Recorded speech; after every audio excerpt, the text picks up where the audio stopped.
नमस्कार, मी विशाल परदेशी. महाराष्ट्र विशेषमध्ये आपलं सगळ्यांचं स्वागत. मंडळी, मतदार म्हणून मी एक सरकार निवडून दिलेलं आहे आणि हे सरकार माझ्याकरता काम करतंय का, आणि काम करत असेल तर कोणते निर्णय घेतले जात आहेत, कोणकोणती विकास कामं शेवटच्या माणसापर्यंत पोहोचवण्याचा प्रयत्न आहे, या सगळ्या वेगवेगळ्या घडामोडी आपण महाराष्ट्र विशेषमध्ये जाणून घेणार आहोत. चला सुरुवात करू. महाराष्ट्र विशेषमध्ये पहिली घडामोड आपण बघणार आहोत. गेल्या अनेक दिवसांपासून ज्या भरतीची तरुण वाट पाहत होते त्या 15,000 पोलीस पदभरतीला मंजुरी देण्यात आली. मुख्यमंत्री देवेंद्र फडणवीस यांच्या उपस्थितीत राज्य मंत्रिमंडळाच्या बैठकीत मंजुरी देण्यात आली. राज्याच्या पोलीस दलात 2024 दरम्यान रिक्त असलेली आणि 2025 मध्ये रिक्त होणाऱ्या पदांचा आढावा घेऊन ही भरती करण्यात येणार आहे. सोशल मीडियावरील अफवा आणि फेक न्यूजचा शोध घेत त्यांच्यावर नियंत्रण आणण्यात नागपूर पोलिसांच्या गरुड दृष्टी प्रकल्पाला यश मिळालं. सोशल मीडिया मॉनिटरिंग आणि सायबर इंटेलिजन्ससाठी काम करणाऱ्या या प्रकल्पाचा इतर जिल्ह्यांमध्ये देखील विस्तार करण्यात येईल, अशी माहिती मुख्यमंत्री देवेंद्र फडणवीस यांनी दिली. नागपूर पोलिसांनी विविध सायबर आर्थिक गुन्ह्यांच्या तपासातून मिळवलेले तब्बल 10 कोटी रुपये संबंधित लोकांना परत देण्यात आलेले. आता बघूयात, राज्यात मुख्यमंत्री उद्योजकता आणि नाविन्यता महाफंड योजना राबवण्यात येणार आहे आणि या योजनेतून यशस्वी उद्योजक स्टार्टअप्स तयार करण्याचं उद्दिष्ट आहे. विविध तंत्र शिक्षण घेतलेल्या 30 लाख तरुण तरुणींची शासनाकडे नोंद आहे. सर्वांना संपर्क करून AI द्वारे परीक्षा घेण्यात येणार आहे आणि यातून 25,000 उमेदवारांची अंतिम निवड केली जाईल.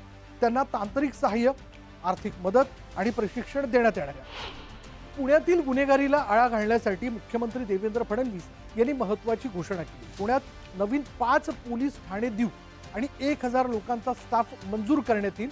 पुण्याला 2 पोलीस उपायुक्त यांची मागणी मान्य करणार आहोत, अशी घोषणा त्यांनी केली आहे. यानंतरची बातमी अशी आहे की सर्व शासकीय शाळांमध्ये पायाभूत सुविधा उपलब्ध करून देण्याचे आदेश मुख्यमंत्री देवेंद्र फडणवीस यांनी दिले. संबंधित जिल्ह्याचे पालकमंत्री आणि जिल्हाधिकारी यांनी प्राधान्याने अंमलबजावणीवर भर द्यावा, असंही त्यांनी म्हटलंय. पुढली बातमी अशी आहे की महाराष्ट्रात दिशा अभियान यशस्वीपणे राबवण्यात आले. बौद्धिक अक्षमता असलेल्या विद्यार्थ्यांसाठी एक समान आणि गुणवत्तापूर्ण शिक्षणाची दिशा दाखवणारे हे अभियान आहे. मुख्यमंत्री देवेंद्र फडणवीस यांच्या संकल्पनेतून हे अभियान साकारण्यात आलं. या अभियानानं बौद्धिक अक्षमता असलेल्या विद्यार्थ्यांच्या शिक्षणात अभूतपूर्व बदल घडून आणला. आणि आता पुणेकरांसाठी एक महत्त्वाची बातमी. पुणे शहरातील वाहतूक कोंडी सोडवण्याकरता उपाययोजना करण्याचे निर्देश मुख्यमंत्री देवेंद्र फडणवीस यांनी दिले. पुणे आणि पिंपरी चिंचवडसाठी grade separators, tunnels, ring road यासाठी संबंधित विभागांनी संयुक्त आराखडा करावा. तसंच पुढील 30 वर्षांचा विचार करून वाहतूक कोंडीसाठी उपाययोजना करण्याचे निर्देश देण्यात आले. महानगरांमध्ये वाहनांची वेगमर्यादा 30 किलोमीटरपर्यंत जाईल, याप्रमाणे नियोजन करण्याच्या सूचनाही मुख्यमंत्र्यांनी दिल्या. पुढे पाहूयात, मराठी चित्रपटांना जास्तीत जास्त चित्रपटगृह उपलब्ध करून देण्यासाठी राज्य सरकारनं पुढाकार घेतला. महाराष्ट्रातील थिएटरच्या समस्यांचा अभ्यास करण्यासाठी संबंधित विभागांची संयुक्त समिती गठीत करण्याचे आदेश सांस्कृतिक कार्यमंत्री ॲडव्होकेट आशिष शेलार यांनी दिले. पुढली महत्त्वाची घडामोड अशी की बीड जिल्ह्यात एकाच दिवशी 30 लाखांपेक्षा अधिक रोपांची लागवड करत विक्रम रचण्यात आला आणि याबद्दल राज्याचे उपमुख्यमंत्री आणि बीडचे पालकमंत्री अजित पवार यांनी हरित बीड अभियानाचं कौतुक केलं. रोपांचं संवर्धन, संगोपनाची जबाबदारी सर्वांची आहे. जिल्हा प्रशासनानं वर्षभरात 1 कोटी रोपांची लागवड करण्याचा संकल्प केला. पुढली एक विशेष बातमी अशी आहे की कल्याण लोकसभा मतदारसंघातील अंबरनाथ इथल्या चिखलोली भागात नवीन दिवाणी न्यायालय आणि न्यायदंडाधिकारी इमारत बांधण्यात आली. या प्रथम श्रेणी न्यायालयाच्या इमारतीचं उद्घाटन महाराष्ट्राचे उपमुख्यमंत्री एकनाथ शिंदे यांच्या हस्ते करण्यात आलं.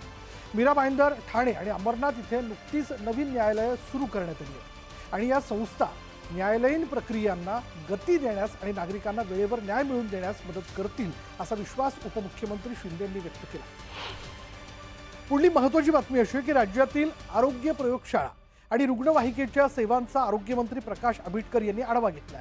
सरकारी रुग्णालयांमधील प्रयोगशाळांचा दर्जा उंचावण्याचे आदेश आरोग्यमंत्र्यांनी दिले. तसंच खासगी रुग्णालयातील रुग्णांनी देखील सरकारी रुग्णालयातील प्रयोगशाळेत तपासण्या कराव्यात, असंही त्यांनी सांगितलं.